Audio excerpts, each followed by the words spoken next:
पाठ 2 एक टोकरी भर मिट्टी, कक्षा 6वीं का ये पाठ है। पहले देखते हैं शब्दार्थ को।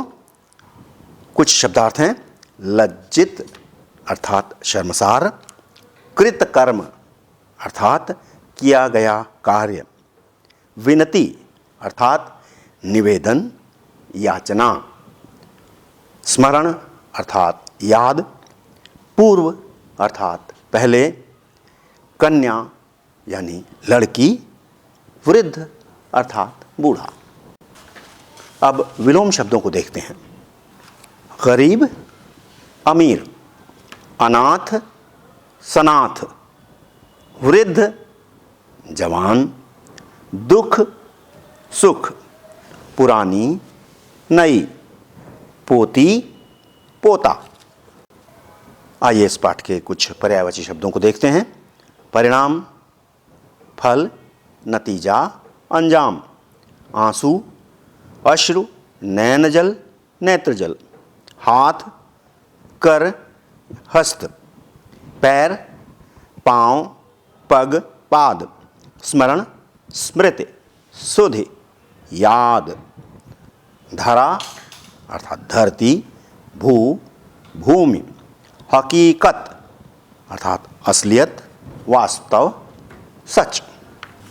कुछ संज्ञाओं को हम देखें।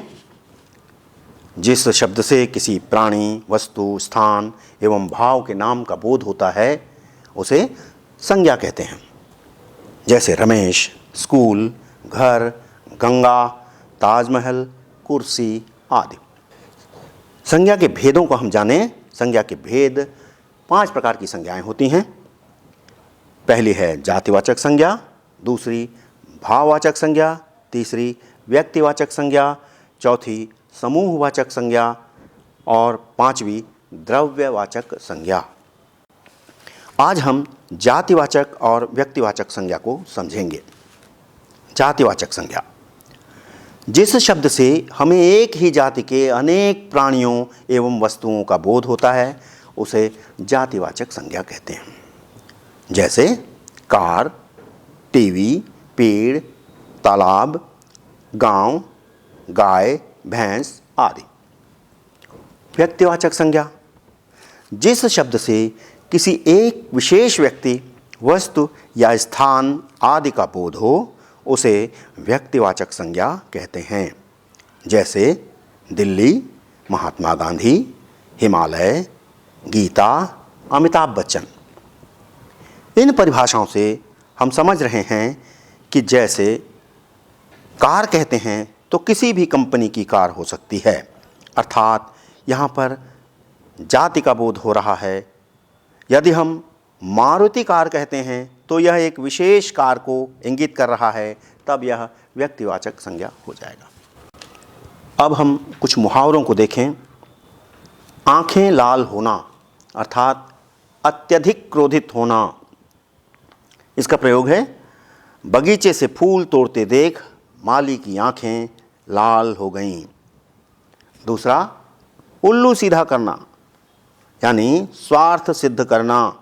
इसका प्रयोग है महेश को लगता है कि राधे उसका पक्का दोस्त है, उसे क्या पता वह तो उसका साथ पाकर अपना उल्लू सीधा कर रहा है।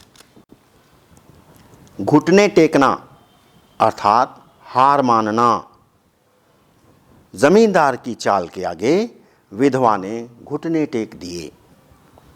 घी के दिए जलाना यानी अत्यंत प्रसन्न होना।